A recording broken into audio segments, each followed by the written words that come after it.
আসসালামু আলাইকুম ভিউয়ার্স, আমি আইছি মহস্থান ঘুরতে। তো আমরা এখন মহস্থান থেকে অটোতে উঠলাম। তো এখন যাব বেহুলা লক্ষিন্দারের বাসঘর দেখতে। তো চলুন, যারা বেহুলা লক্ষিন্দারের বাসঘর দেখতে চান তারা আমার ভিডিওটা দেখতে থাকুন। এখন আমি মহস্থান বাজার থেকে যাচ্ছি বেহুলা লক্ষিন্দার বাসরঘর দেখতে।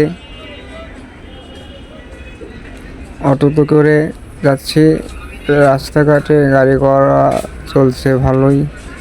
চাচা একটু দেখে যান। তো অল্প সময় লাগবে, 10 থেকে 15 মিনিট সময় লাগবে মহস্থানগড় যাইতে। এই যে মহস্থান থেকে বেহুলা লক্ষিন্দারের বাসরঘর যাইতে 10 থেকে 15 টাকা ভাড়া নিব অটো গাড়িতে। তো এখান থেকে 1 কিলোমিটার দূরে আপনার মহস্থান বেহুলা লক্ষিন্দার বাসরঘর। তো আমরা যাচ্ছি বেহুলা লক্ষিন্দার বাসরঘর দেখতে।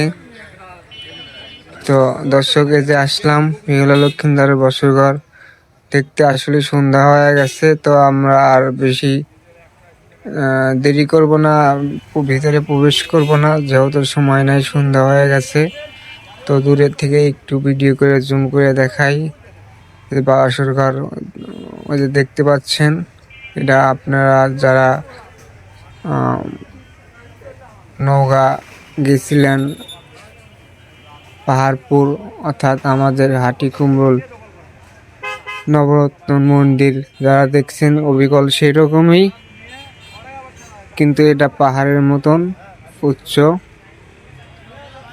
তো দেখুন, সবাই ফিরে চলে আসতেছে, এখন একটু পরেই গেটটা বন্ধ করে দেবে। তো আমরা বেশিক্ষণ থাকতে পারবো না ঢুকে, সেই জন্য আর টিকিট কাটলাম না, দূরের থেকে দেখে এখন চলে যাব। আমরা আরেকটা জায়গায় যাব, সেটা হচ্ছে বেহুলা লক্ষিন্দারের বাসর ঘরে যে সাপে কেটেছিল লক্ষিন্দারে যে ভাসাইয়া দিছিল যে কালিদাহ সাগরে, সেই সাগরটা দেখতে যাব। তো যারা সাগরটা দেখতে চান তারা আমাদের পরের ভিডিওতে দেখতে পারবেন। তো আশা করি ভিডিওটা ভালো লাগলে পরে লাইক কমেন্ট শেয়ার করে দিন, আর আমার পেজটা ফলো করেন। ধন্যবাদ।